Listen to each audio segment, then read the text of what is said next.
Leaked documents expose Wike's multi-billion land allocations to 90-year-old father, siblings, cousins, nephews, cronies in Abuja, report. In a shocking revelation, the Minister of the Federal Capital Territory, FCT, Nyesom Wike, has been accused of allocating prime Abuja lands to his family members and friends. According to documents cited by People's Gazette, Wike signed 33 approvals for land allocations to his family and friends, including his 90-year-old father, Joshua Nilamanya Wike, who received a plot of land in Guzape the Sioux worth N$400 million. The allocations, which were made on July 16, 2025, also included lands for Wike's paternal cousin, Believe Wike, nephew, Victor Wike, nephew, Henry Wike, and cousin, Enwusonyi Promise Wike. Other beneficiaries included 8 family members of James Hunwo, who received individual allocations on the same day. This is not the first time Wike has been accused of allocating lands to his family members. In April 2025, 6 of his family members, including his brothers and sisters, were allocated lands in Guzape II. The beneficiaries included Vincent Ejike Wike, Chidi Sam Wike, Chituru Wike, Christian Ibebulachi Wike, Collins Ngeme Wike, and Emmanuel Okunweni Wike. According to the report, Vincent Wike received a right of occupancy for 2,200 square meters in Guzape II under file number RV62586. Chidi Wike received a right of occupancy for 2,195 square meters in Guzape II under file number RV62598.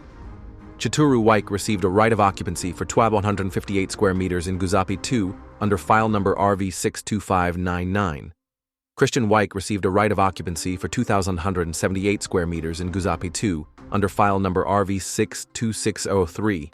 Collins Wike received a right of occupancy for 2,113 square meters in Guzape II under file number RV62604. And Emmanuel Wike received a right of occupancy for 2,716 square meters in Guzape II under file number RV62605.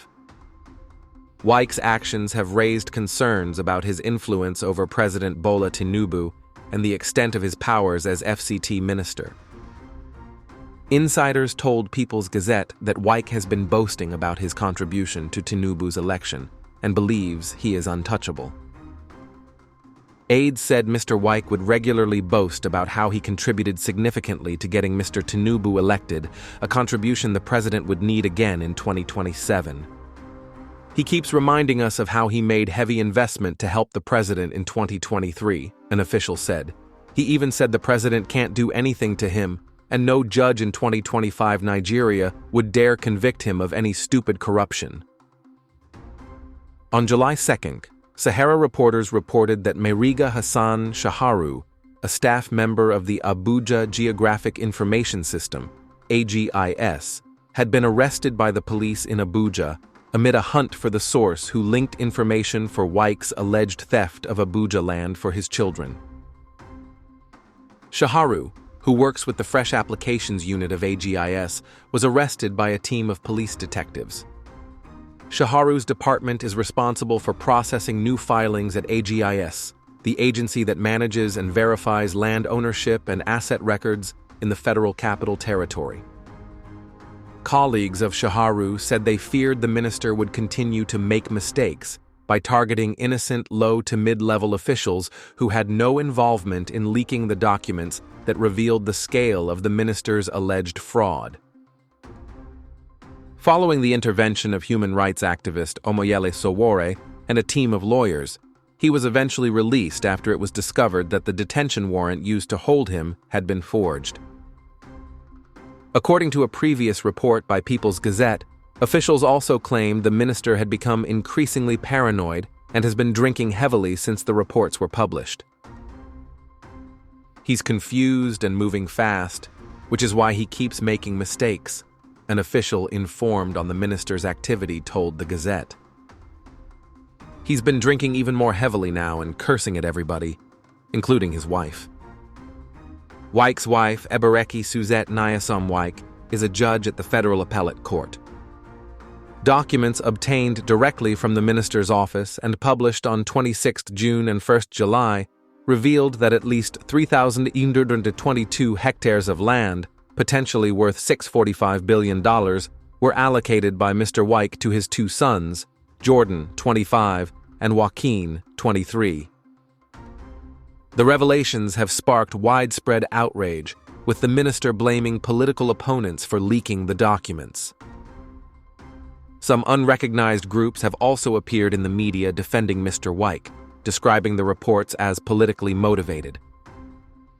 According to documents the Gazette cited, Mr. Wike frequently gave verbal directives allowing officers to clear his family members and cronies for land grants without the requisite procedural rigor of payment of statutory bills for the allocations.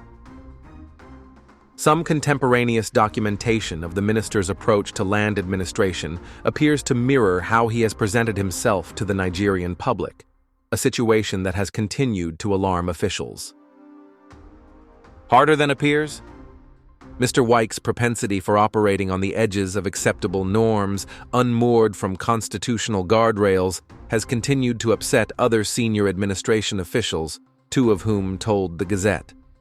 However, they admitted that the situation was unique and harder to resolve than it appeared to everyday Nigerians. "We know Nigerians are looking at this, and they're asking why the president cannot just sack a minister brutally undermining his government," an official said. "But it is a complicated situation for those of us in the villa."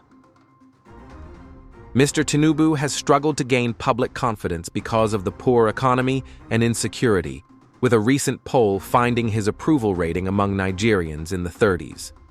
The president would need to shore up his support to stand a good chance in 2027. Aides said the president's ability to improve his popularity before the elections might be frustrated by the emergence of the new African Democratic Congress coalition that emerged earlier this month. To fight the coalition with money and political vigor, a ruthless and deep-pocketed politician like Mr. Wike would come in handy, aides said. The president did not ask Wike to make so much money from public lands as we're witnessing now, a second official said, under anonymity over the weekend. But some of that money can end up being invaluable to the success of our campaign for a second term. The president is torn between sacking the minister now to see if that would improve his public perception going into the election, which is not guaranteed, or keeping him for his financial contribution and the capacity to mobilize during the election, the official added. The official stated that a panel constituted to investigate Mr. Wike has yet to summon the minister 3 weeks after it was first disclosed to the Gazette. Mr. Tinubu's decision to keep Mr. Wike in office could implicate the president in the minister's corruption, which directly violates the Nigerian constitution. The Nigerian Constitution, 5th Schedule, Part 1, specifically criminalizes Mr. Wike's conduct, which involves using his office to enrich himself and his family members, and prescribes removal and prosecution among the punishments.